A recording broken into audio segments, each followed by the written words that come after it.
भारत माता की, भारत माता की, भारत माता की। योगी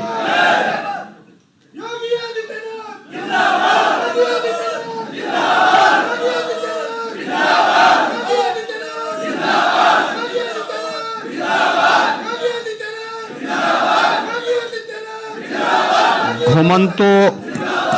घुमंतो विकास बोर्ड, घुमंतो विकास बोर्ड की घोषणा के उपरांत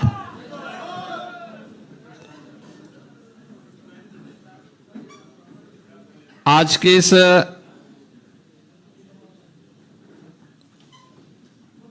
स्वागत कार्यक्रम में उपस्थित उत्तर प्रदेश सरकार में मंत्रिमंडल के मेरे सहयोगी, समाज कल्याण विभाग के मंत्री श्री असीम अरुण जी, राज्य मंत्री श्री संजीव गौड़ जी, उत्तर प्रदेश अनुसूचित जाति एवं जनजाति आयोग के अध्यक्ष श्री बैजनाथ रावत जी, उपाध्यक्ष उत्तर प्रदेश अनुसूचित जाति एवं जनजाति आयोग श्री जीत सिंह खरवार जी, विभिन्न विमुक्त जातियों से जुड़े हुए सभी उपस्थित बंधुओं,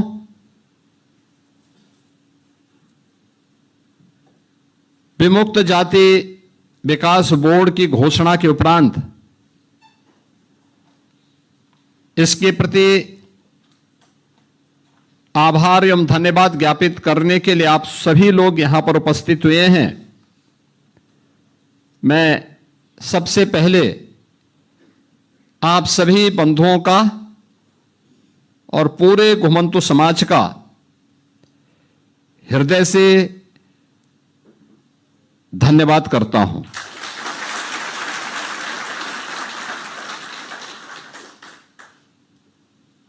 आप याद करिए, जब 2014 में प्रधानमंत्री मोदी जी देश के प्रधानमंत्री बने थे,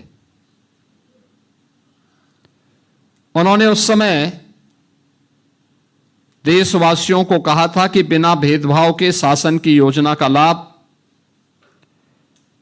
हर एक तबके को देंगे, बिना जाति के, बिना क्षेत्र के, बिना भाषा के भेदभाव के बगैर। और उस समय उन्होंने कहा था सबका साथ सबका विकास।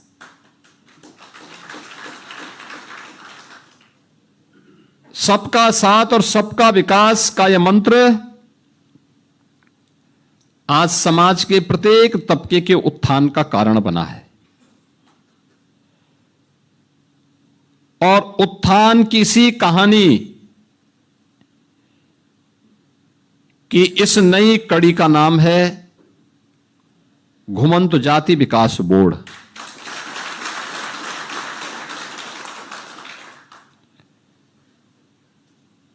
वास्तव में जितनी भी घुमंतु जातियां वर्तमान में हैं देश के अंदर, यह सच है कि बाबा साहब डॉक्टर भीमराव अंबेडकर जी के कारण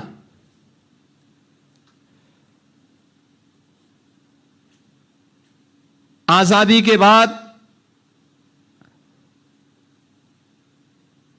उन्होंने इस जाति को, जो अंग्रेजों की साजिश थी, जिन्होंने क्रिमिनल ट्राइब के रूप में इन्हें आपराधी घोषित किया था, उस कलंक को मिटा करके बाबा साहब भीमराव अंबेडकर ने 1952 में देश के अंदर विमुक्त जाति इन्हें घोषित किया। याद करिए, अंग्रेजों ने यानी ब्रिटिशर ने इन्हें क्रिमिनल ट्राइब क्यों घोषित किया था? इसलिए क्योंकि इन जातियों ने अंग्रेजों का जीना हराम कर दिया था। भारत की आजादी के लिए बिना रुके, बिना डिगे, बिना थके जो लड़ाई लड़ रहे थे, उन जातियों को आपराधिक श्रेणी में रख करके क्रिमिनल ट्राइब के रूप में उन्होंने 1871 में इन्हें अधिसूचित कर दिया था। 1857 की प्रथम स्वातंत्र समर अंग्रेजों की चूलों को हिला दिया था। उन्हें लगने लग गया था कि अब बहुत दिनों तक हम भारत में शासन नहीं कर पाएंगे, और इसलिए उन्होंने उसके लिए उस समय जैसे ही प्रथम स्वातंत्र समर पर थोड़ी नियंत्रण करने में वे सफल हुए, उसको विफल करने में वे सफल हुए, तो उन्होंने उसके बाद जो रणनीति अपनाई, उन जातियों को चिन्हित करना प्रारंभ किया जो लगातार इस मुहिम में प्रत्यक्ष अप्रत्यक्ष रूप से भागीदार बन रहे थे। और तब 1871 में उन्होंने जो क्रिमिनल ट्राइब एक्ट 1871 बनाया, उसमें उन जातियों को शामिल किया जिससे उनके साथ एक कलंक लग जाए और वे समाज में कहीं भी मुंह दिखाने की स्थिति में न हो। लेकिन याद रखना, सत्य सत्य होता है। अगर सोना मिट्टी में मिल जाए तो वह उसका सोनापन खराब नहीं होता।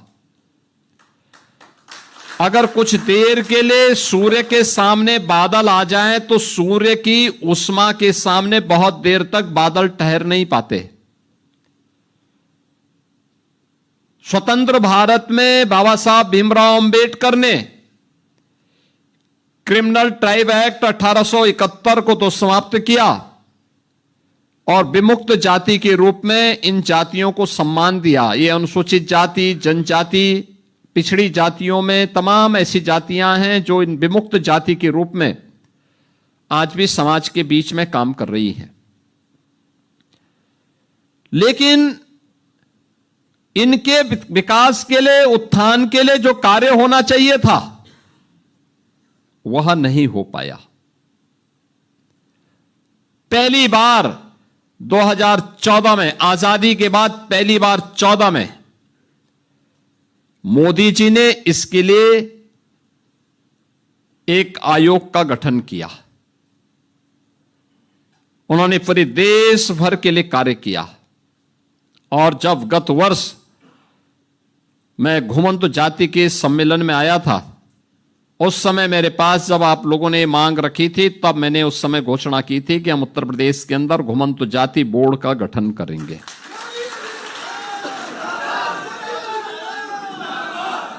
अब बोर्ड के गठन की प्रक्रिया आगे बढ़ी है। बहनों और भाइयों, पिछले 12 वर्ष में प्रधानमंत्री मोदी जी के नेतृत्व में भारतीय जनता पार्टी नेतृत्व की एनडीए सरकार केंद्र में कार्य कर रही है और भारतीय जनता पार्टी की एनडीए की सरकार पिछले 9-9.25 वर्ष से यूपी के अंदर भी काम कर रही है।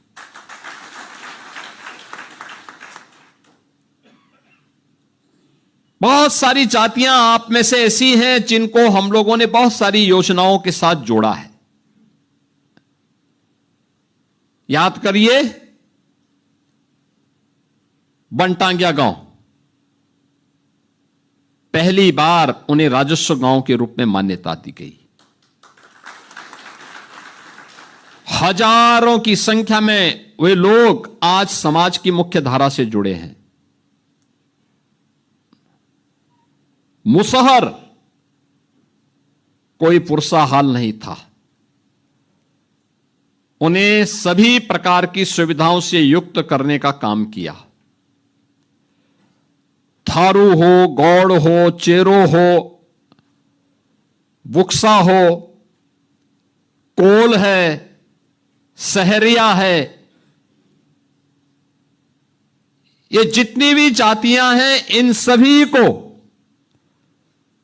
हमारी सरकार ने, डबल इंजन की सरकार ने, इन्हें शासन की योजनाओं से आच्छादित किया। उनके राशन कार्ड बनाए, जिनके पास जमीन नहीं जमीन के पट्टे उपलब्ध करवाए, जिनके पास आवास नहीं उन्हें प्रधानमंत्री आवास योजना या मुख्यमंत्री आवास योजना का लाभ दिलवाया गया, आयुष्मान भारत का कार्ड दिलाया गया, बिजली के कनेक्शन उपलब्ध करवाए गए, रसोई गैस के फ्री में कनेक्शन उपलब्ध करवाए गए, पेंशन की सुविधा से आच्छादित करने का कार्य, वृद्धावस्था पेंशन हो या निराश्रित महिला पेंशन हो या दिव्यांगजन पेंशन हो, इन सभी पेंशन से भी उन्हें आच्छादित करने का काम किया गया।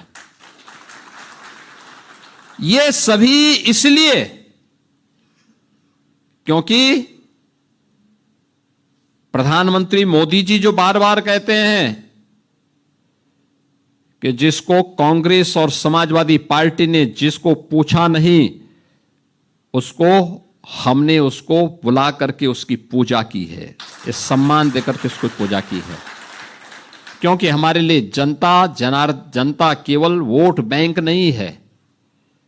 बिना भेदभाव के भारत के लोकतंत्र के अंदर हर जनता को शासन की सुविधा का लाभ मिलना चाहिए। इसके लिए हमने जनार्दन के रूप में उसको सम्मान दिया है, उसकी पूजा की है।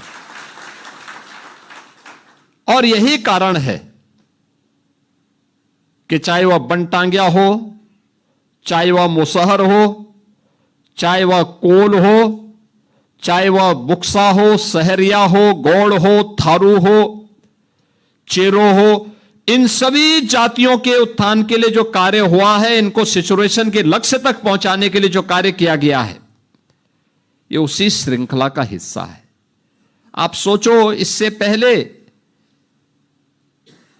क्या कोई सोचता था कि निषाद राज गुहा का ये भव्य प्रतिमा श्रृंगवेरपुर में लगेगी? भगवान राम के साथ गले मिलते हुए निषाद राज की भव्य प्रतिमा आज आपको सैकड़ों किलोमीटर दूर से भी श्रृंगवेरपुर के टीले के ऊपर दिखाई देती है। कितना भव्य तस्वीर है। कोई सोचता था महाराज सुहेल देव की विजय स्मारक बहराइच में बनेगा? आज वो बन करके तैयार हो चुका है। कोई सोचता था कि उत्तर प्रदेश के अंदर ट्राइबल म्यूजियम बनेगा? आज वो बन गया है। बलरामपुर में, मिलिया कोडर में भी बन गया है, और हम मिर्जापुर सोनभद्र में भी उसकी बनाने की तैयारी कर रहे हैं।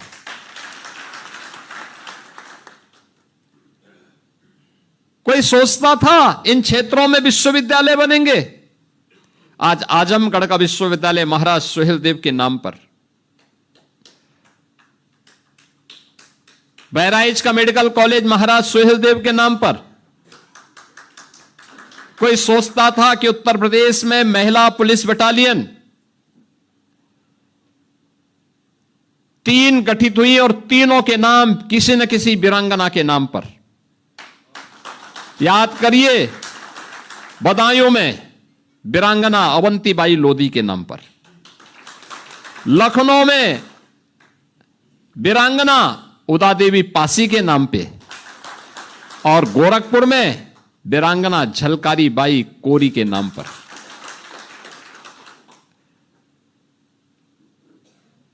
कोई सोचता भी था कि महारानी दुर्गावती के नाम पे बांदा मेडिकल कॉलेज का नाम होगा? हो गया।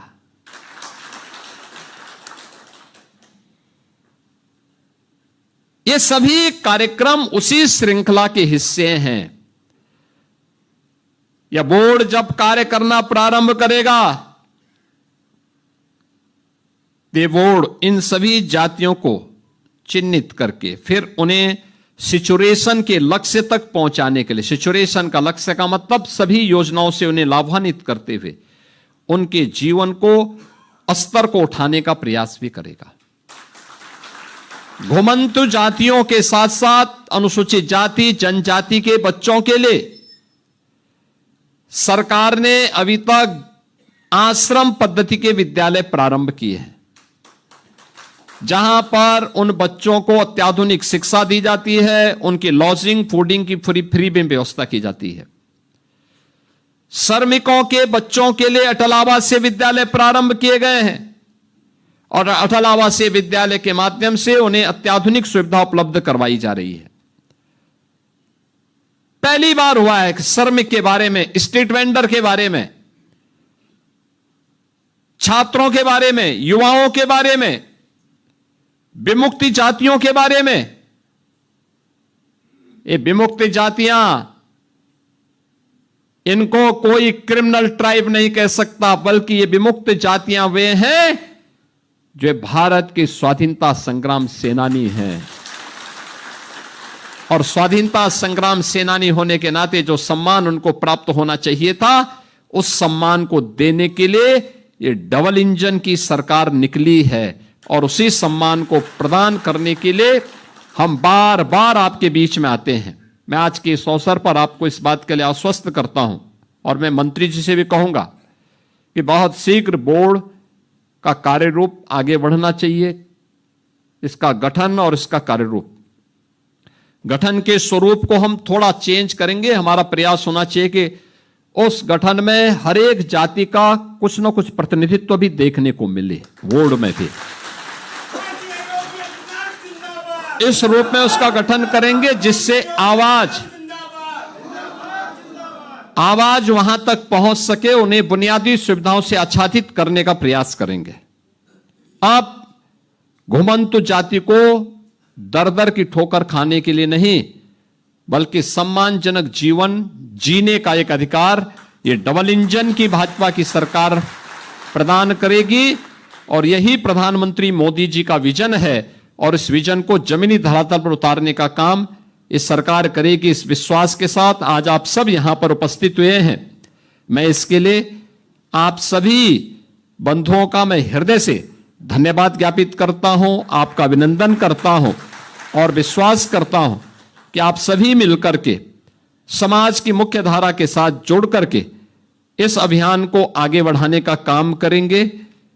जो बातें यहां पर मेरे सामने कैप्टन जोगी जी ने कही है, श्री वेदपाल उपाध्याय जी ने कही है, राजेश जी ने कही है, शिव पूजन जी ने कही है, या अन्य महानुभावों ने जो बात यहां पे कही है, आपको मैं आश्वस्त करता हूं कि ये सभी लोग, ये जितने भी हैं आपके यहां पे जो सपेरा समुदाय के लोग आए थे, ये सब गोरखनाथ जी के अनुयायी हैं। आज से नहीं, बहुत प्राचीन काल से ये लोग, जब विदेशी हमले होते थे तो इनका उपयोग होता था उस समय समाज में जागरूकता पैदा करके अलर्ट अलर्ट करने के लिए कि भाई जागरूक हो जाइए, क्योंकि उस समय माइक थे नहीं, टेलीफोन था नहीं। तो ये लोग जाकर के भजनों के माध्यम से लोगों को अलर्ट करते थे कि हमला होने वाला है, अगर हमले का जवाब देना है तो तैयार करो, और नहीं तो सुरक्षित स्थान की तरफ निकल जाओ। ये उस समय की परिस्थिति के अनुरूप ये बनाए गए थे। आज भी ये लोग घुमंतु के रूप में घूम रहे हैं, और हम इनके पुनर्वास के लिए पूरी प्रतिबद्धता के साथ संकल्पित होकर के कार्य करेंगे। आप सबको मैं आज के इस अवसर पर यहां आगमन के लिए हृदय से धन्यवाद देता हूं, और मंत्री जी से कहूंगा, सी अरुण जी से, संजीव गौड़ जी से कहूंगा कि वे अविलंब इस कार्यक्रम को आगे बढ़ा करके इस बोर्ड के गठन की तैयारी करेंगे। धन्यवाद। जय हिंद।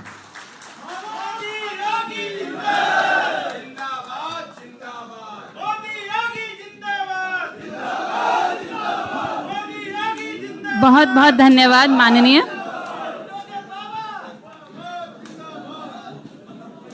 मैं अनुरोध करूंगी माननीय से एक ग्रुप फोटो के लिए।